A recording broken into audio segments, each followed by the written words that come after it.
What is good, everyone? This is your host, Deanna Radulescu with Label Free. To live your best life, you must live label free. As always, coming back with incredible guests. So sit back, relax, and tune in. My next guest is an author. She is a best-selling author, speaker, healer whose work has helped millions understand the deeper emotional and energetic causes of chronic illness. And she is joining us from around the world. Please welcome Inna Segal. Inna, welcome to the show. Thank you so much. So lovely to be with you. I'm excited for this. Like your focus, I think, is very much needed in today's world where everything is so convoluted around healing and what causes chronic illness and all these different things. So your book, The Secret Language of Your Body, has sold over 1 million copies and now is used by practitioners around the world. So before we get into the book, can you tell us a little bit about the inspiration on your journey to get to where you are? I think, like with many people, when we get onto this journey, it's because we were struggling, with health. And I had a variety of health issues from psoriasis all over my skin, anxiety, digestive issues, and I got to a point where around the age of 14 and a half, 15, my back started hurting, like especially my lower back.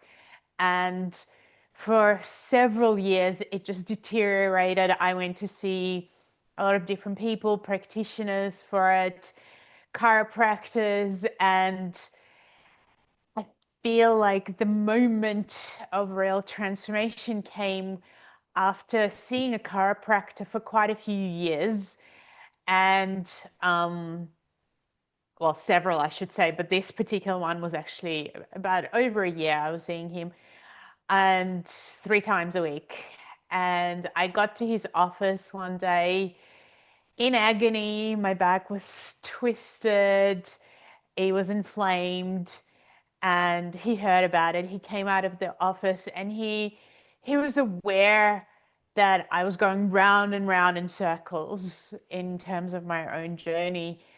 And I wasn't really taking any responsibility because I didn't actually think that I needed to. I Yeah, thought, you show up at the right. professional's office and they fix you. So that's how I was doing it. And after a little while, he came out of his office and he just said to me, "Your back is stuck." And I said Yeah. to him, "Yeah, I know. I know that part." And he looked at me for a while and he went, "Your body wants to be stuck. There's nothing I can do for you. Go home." And so I was really angry. I was Yeah. enraged. Rightfully so. But but I really felt like, he kind of he took a chance on saying something like that to me, but I essentially did need to hear that because on the way home it occurred to me that I had been, I was 21 at the time. I'd been going on this journey for a while, and I've had, at that point in particular, I was dealing with a pretty intense trauma. I got pregnant when I was 19 and I ended up having a child, but right, at full term, he died. And Oh my gosh. I didn't actually know that this happened, in Australia at the time, which is where I live. I had no idea, especially, when I was this young.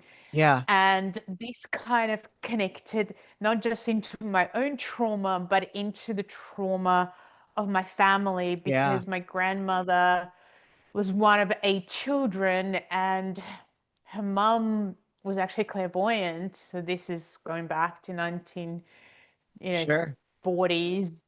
And her mum said to her, "Look, I've seen it, and you're the only one who's going to survive out of all the children and me and your father," which is what happened. But essentially, my grandmother had to go through enormous amount of loss and losing her whole family and kind of surviving the war on her own when she was 13 years old. And she never processed this trauma. Yeah. And trauma has a way of Generational. being generational. Yeah, Yeah. right. Right.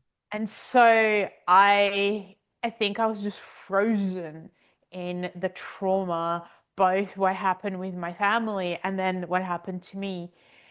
And when I went home on that particular day, I really decided this is it. I'm going to heal myself. I didn't know how to do it, Yeah. but I thought step one is that I actually am taking responsibility and I want to. And then I realized that I was constantly holding my breath because I didn't want to feel the pain. So I placed my hands on my back just to give my body support and create a connection. And then I started breathing with the pain, which was very difficult, very painful. But as I was doing it, and I was also counting backwards from 30 because my mind was going into a little spin out of what do you think who do you think you are? No one's helped you. How can you help yourself? And so as I was doing that, it occurred to me that maybe I can't and I needed higher help. And again, I was very skeptical. I was disillusioned a little bit because I had felt like in one way that I had this child and I thought everything was going to be okay. And I was so young. And then it was almost like, how can I trust something divine fully if this happened? Yeah, right. Even though I also had an experience during it. Um, and so, anyway, I asked and I felt this warmth just flooding my body. And I thought to myself, okay, something's happening. And then a thought occurred to me, which I don't even know where it came from. And the thought was, I wonder what my back looks like. I mean, what does it look Yeah. like? And it was as if a light switch went on and I could literally see my back. Interesting. I definitely got a fright. Y- But then I started asking, why do I have this? Yeah. But not from a victim perspective. I literally genuinely wanted to know. And I started getting these visual memories coming or images coming to me. And some of it was to do with my grandparents and the trauma that they've been through coming into my own trauma. Some of it was connected to the fact that I came from Eastern Europe and came to Australia without a word of English. And I was bullied for Mm. it. And so I really connected to the fact that my skin, broke out around that time because I just wasn't feeling okay in my own skin. I Mm. didn't feel okay to be myself for the first time in my life. And I was about 10 at the time. And then I went to my parents really, wanted me to have the best education they could. And so in high school here, they ended up getting me to go to a private school, very expensive one, but they couldn't afford it and they were given, subsidy. Yeah. And this particular school had people from kind of, again, from Eastern Europe, and then people who were born here or from South Africa or from England who were um, super rich. Oh, And I never geez. met those types of people. And Yeah. so I got to experience a very different type of bullying there from not just being able to speak English. It was like, being looked down on, being Oh, treated yeah. like, Less I was than. a slave or something to them. Yeah. And from that point, my back started deteriorating because I just didn't know how to handle it. I didn't feel supported. My parents just couldn't understand it because they hadn't really experienced something like that. They were dealing with their own conflicts and challenges. And obviously, back is all about support. That's what it Yeah. does. And and then different issues that happen. And people often say, when we want to work on healing, let's get to the root cause. I don't believe there is a root cause. I believe that there is a foundation that was created and then layers Layers. Yeah. that layers and layers on top Yeah. of it. And, so as I was becoming aware of all this and I was feeling through it and crying and kind of letting go of the tension and the wind and, like I was wound up. Yeah. as I was letting go, I just fell asleep. And the next day when I woke up, 70% of the pain was gone. And I thought to myself, oh my God, as skeptical as I am and doubtful, something has happened. And I just want to explore and I want to understand more. And I started connecting and learning about this and tuning into in the way that I could into my own body. And by the end of it was 2 or 3 weeks, my skin was just completely clear, never came back. My digestive system improved a lot because I would eat something and blow up. I my back my back pain Wow. disappeared, and never came back. And my anxiety went completely down. And I just went, okay, if I can help myself, what is possible? And then I realized that I could also see into other people's bodies all of a sudden Oh, and, wow. and help them. And so then I started doing a lot of courses and learning. But my challenge with doing courses with other people was that I could see into the body and they couldn't. And so I could see what they were And can saying. you give us an example what that means? Like what could you see in their bodies? Yeah, I'll give you the example of one of my first experiences. Okay. I when I didn't know that I could even do it. So I was sitting there and I had been studying to be a professional writer, journalist. Okay. I wanted to write books, I wanted to write articles and so on. So I was sitting at my computer typing, and I had a friend who was actually not my friend, but my partner's friend over, and she was a great writer, and I was trying to get her to give me feedback on what I had done. And so we're both sitting there and we're chatting, and then I turned around at one point and I was looking at her, and then I saw this cartoon looking liver above her head, What was and I it? started a cartoon looking liver. Oh, So okay.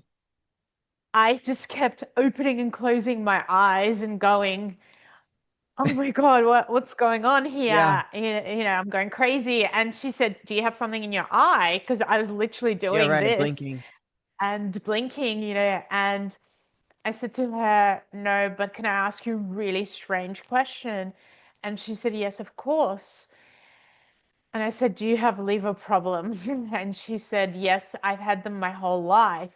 Oh, And wow. what was really interesting was that as she acknowledged this, the picture changed and the image, changed to I saw a man, an older man, and I knew it was her grandfather. I just had a knowing. And I said, did your grandfather have the same issue? And she said, yes.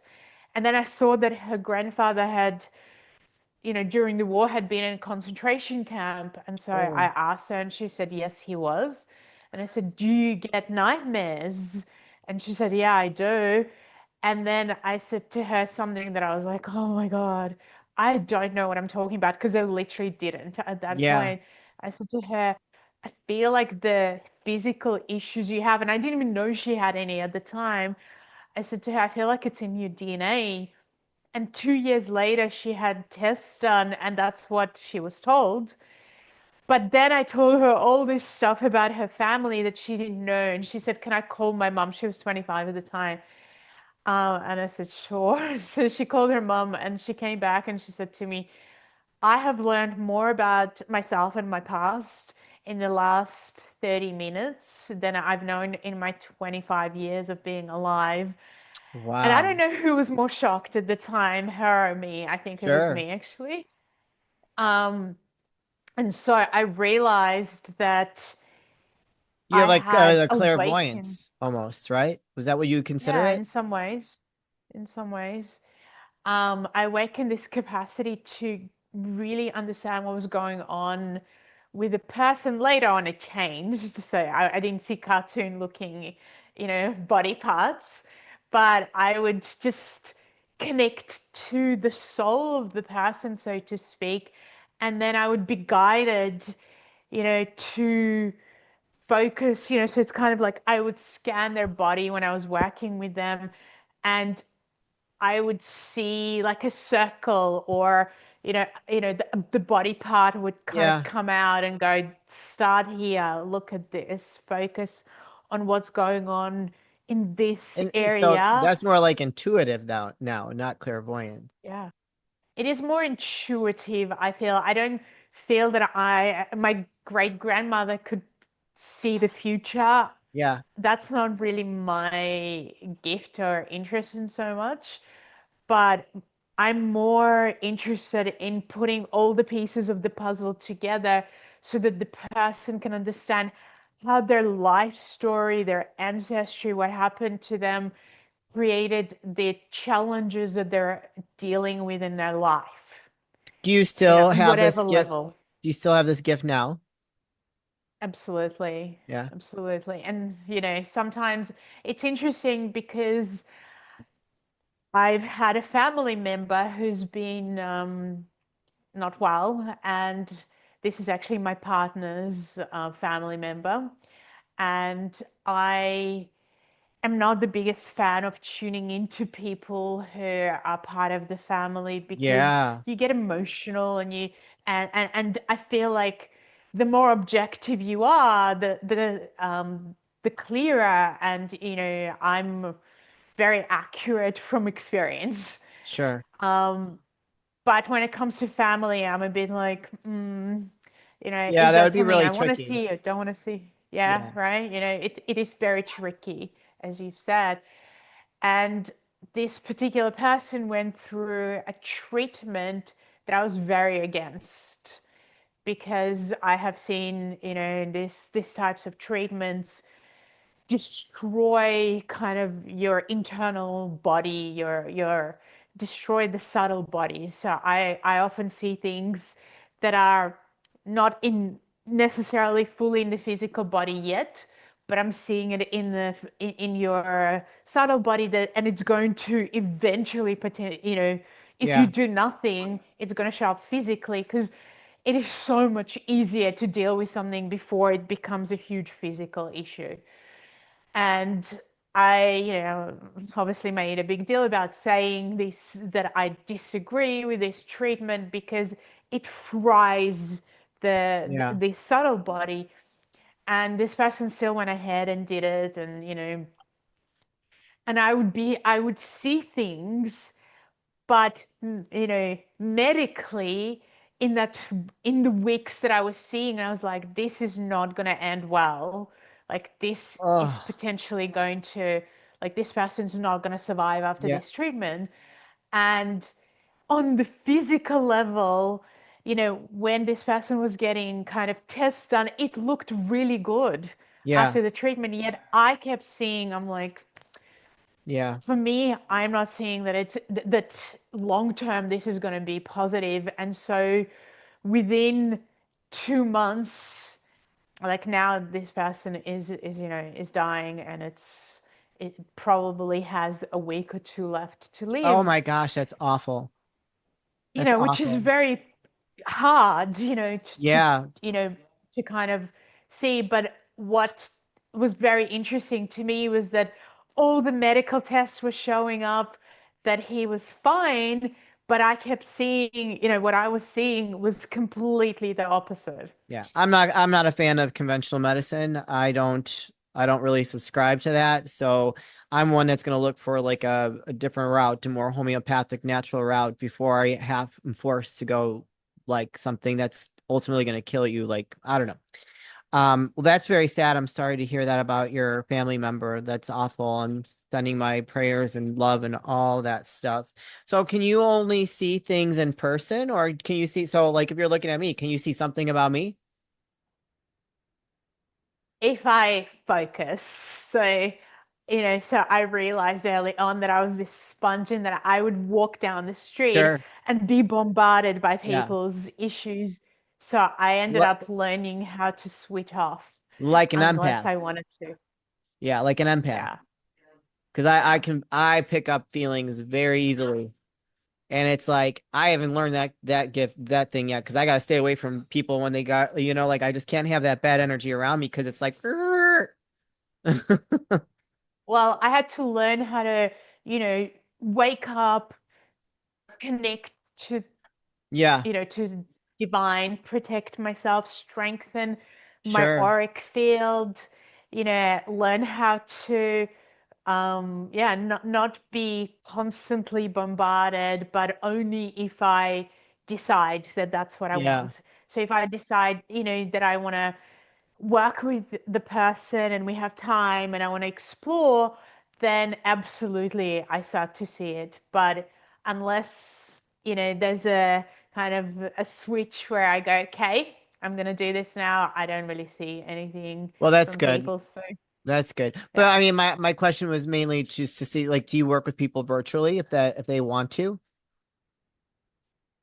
I don't do a lot of one-on-one Oh, sessions now. I teach more. oh, okay. So, and I do teach virtually most of the time now because I just found it to be such a profound experience where I was very against it before COVID hit, and then COVID hit, and I went, oh my God, what am I going to do? And I've heard you talk about narcissists and so on, and I actually ended up separating from my narcissistic ex-husband at the time, and I really needed to be doing something, with Yeah, my energy and attention so that I wouldn't go insane. And I um I connected with somebody and she said, why don't we start doing some master classes and see how they go? And so I did, and I realized that the most amazing thing, especially if somebody's going through trauma, they don't want to be around other people. They don't necessarily want to be in a room full of traumatized people who yeah, are potentially making noises, screaming, and so on. And so, crying, breaking down, they want to be in their own safe space, yeah, you know. And what I found was that as I was teaching people and doing processes and helping them, they they would be so much more present and safer in their own environment, but then they also had a video to go back to, and so that yeah. they could continue learning, they could continue doing the process. Whereas if they were in the live environment, which I still enjoy and love doing, but they only had that one chance, that one experience essentially of being guided, and after that they'd have to do it themselves. And most people, unless they've been trained, need guidance. They need, especially when it's traumatic, So they cannot be guiding you're themselves. teaching people and guiding them through how to deal with their trauma and heal that without like tuning into what's happening inside them. Is that what I'm understanding? Well, I'm getting them to tune in. Oh, okay. Rather than me doing it, I'm getting, so to be honest, it's a kind of combined process. So when Sure. it is a live experience, I am still tuning into whoever's there. I'm still sensing. Sure. But, and so I actually do often say words, or I will adjust something in the process if it is kind of, let's call it a more archetypal process. Sure. So I will guide people because I've been doing this for 25 years. I, I know what I'm doing essentially. You don't look old And enough to be so, doing it for that long. So just so you know. But so you're basically you're empowering them to learn how to heal themselves.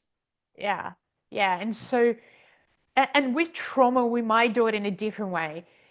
For if a person is in full on anxiety and overwhelm, we have to bring the nervous system into a calm state to even be able to start to, you know, meet some of the experiences. So, for instance, as you would probably know, if somebody's had a traumatic experience with a narcissist, it's their nervous system is going to be either frozen or Oh yeah. in massive stage of anxiety, or both.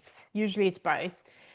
And you cannot just guide somebody back into an experience, any experience early on, until their nervous system becomes calm, until they have some space, until their mind is separated from that narcissist, for instance, as an example.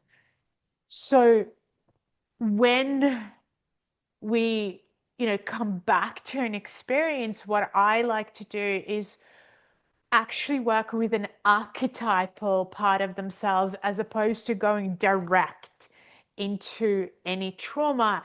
But first, making sure that, we work with pressure points and meridians to Yeah. calm the body and color. You can see I have a lot of Yeah, I color in know. my It's background. giving them the Um, tools so they can do that. Exactly, Yeah. so that there's a calmness, and then we gently, I really believe in gentle healing and not forcing anything, not pushing anything, not bringing things up that people are not ready to look at.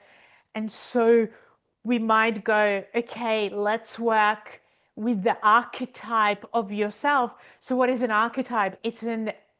Comes from the Jungian psychology, where every experience that you've had becomes part of your psyche.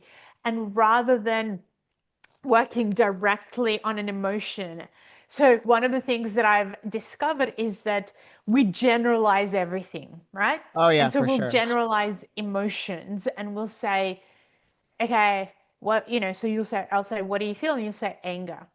But anger in your throat and anger in your heart and anger in your stomach is not the same, No, I would agree with you because I like things right? show up differently in different areas. Yeah, absolutely. And it's really difficult to work on an emotion and know where it starts, where it ends, what it's really about Hmm. without structure. Yeah. And this is because I can see into the body. I had, over the years, I would see people ripping their emotional body, like literally ripping it apart or creating holes in it or freezing it because they didn't actually know how to work with emotions in a safe, proper way. Hmm. And they didn't know, where does it start? Where does it end? Where's the middle? How do I Yeah. know if I'm really working on the right emotion in the right way? You know, how do I know? And most people don't. And so I started looking at it from the perspective of a structure. We need a structure so that we can know. And the way that I found the structure was through archetype, because we've all gone through childhood. We all know what it's like Hmm. to, not grow in some ways because we've been bullied or we've Right. been neglected in some way, or, unsupported. Most people have, even if they think they've had an amazing childhood, there are parts of their childhood and their childhood development that have become stuck and stunted. Yeah. And when we work with an archetype, we can actually go, okay, which part of you was at what age? What was Sure. the experience? What was the feeling? And what was your point of view? In essentially, the biggest thing is that there is a perspective, a point of view that somebody took on that is still hurting them, that Yeah. is operating within them from that old traumatic perspective. And we need to change that. But we need to look at everything from thinking, feeling, action, behavior. And the archetype shows that to us without us having to go, what's the memory? Yeah. Because directly the archetype will give you variety of memories. It will say, okay, it will show you by you kind of connecting to it. It'll show you, is it bending down? Is it, kind of standing really straight? Is it strong and healthy? Is it unhealthy? What's it doing? So when we start to see it or feel it from the perspective of a structure, this is a structure of myself, we get to have so many insights. It's the same, Sure. with the archetype of a victim. We're all familiar what victim feels like within us. Sure. And what I've done is I've tuned into thousands and thousands of people and myself and have gone, where are these archetypes? How can we recognize them? How can we recognize their voice when it shows up Sure. so that we can start to separate our whole self? Because if we generalize, we say, okay, I'm anxious. And it's like, well, is it you who's anxious or is it a part of you who's Right. anxious? I love that question, but we're getting like we're way past time now. So I kind of want to like highlight the book, The Secret Language of Your Body. I love this. We could have like a part two, three, and four, because I feel like there's so much to unpack there and really kind of help people guide them to show them that they have options, especially working with someone like you. But talk, like who is the book good for? Is it to help them break down something of what you talked about here? Absolutely. So the book is there to give you, firstly, an understanding of what is held in all the different parts of your body. Sure. What are the thought patterns? What are the feelings? What are the actions, behaviors, and how you can start to change them? I put in a lot of processes that people can do themselves on Good. various different parts of the body. There's a section on diseases, there's a section on color and understanding how to work with color. There's a section on starting to understand emotions so we can begin with just recognizing them and then eventually go into a structured approach of archetypes and also the systems of the body and what they're literally asking you to learn and Mm, discover from them. So anybody who's open-minded can use the book to connect to their body and to start to understand what's really going on. And it's step one. And then if people want to go a little further and actually have me guide them, I have free masterclasses on my mhm. website, which is innasegal.com. And if you go to the masterclass page and just go to the secret, you can start to connect all the pieces because I talk about it and I also guide you through the process so you don't have to be looking at the book, but you can Yeah, start to connect to your own body and see what's really going on. And then if you want to go deeper, you can come to my workshops and work through all the different issues and challenges step by step. I love it. Well, you answered my next question. So you guys, I'm gonna put her link, innasegal.com on in the show notes, and it'll be here on the screen if you're watching. So if you connected with Ina and you want to learn a little bit more, you're dealing with something that you think she can help you with, go purchase her book, sign up for the masterclass, and then see where that takes you. Because we all want, I think if you're here, you know you want to be better, and we want you to be better. So we're giving you the tools and the gifts that you need to make that happen for yourself. This is the part of the show where I like to ask for last words of wisdom or advice. What would you like to leave with us today? I want people to know that you are amazing and very complex at the same time. But in that layered complexity, you're kind of like, you know, puzzle. And in order to heal and transform, we need to bring all the pieces of the puzzle Yeah. together. But the puzzle is not just about pain release, and feeling physically better. It's about growing, it's about knowing yourself, it's about becoming the version of yourself that you really, really would love to be. And Mm. there are many people who can guide you towards it if you're willing to take the step, but you've got to take the step first. Amen to that. Take that step. Thank you so much for joining us today. I know that it's like the following day for you, and it's a little bit earlier in the day for you as well. So I love what you've shared. Thank you for sharing your gifts with the world to help them get better. You were you're very lucky and blessed to have that. And I think you are like a form of an angel that God, for me, I look at it as God has put you here to help people and guide them and see things that a lot of us are so blind to see because we are just so shut off from those parts of us. So thank you so much for sharing your gifts, your Thank book, your you. resources, and all of that. And we really appreciate you. Thank you, Deanna. You're welcome. You guys, this is your host, Deanna Radulescu with Label Free. To live your best life, you must live label free. As always, don't forget to subscribe, follow, rate, review, comment, share, all those good things. And I'll be back soon.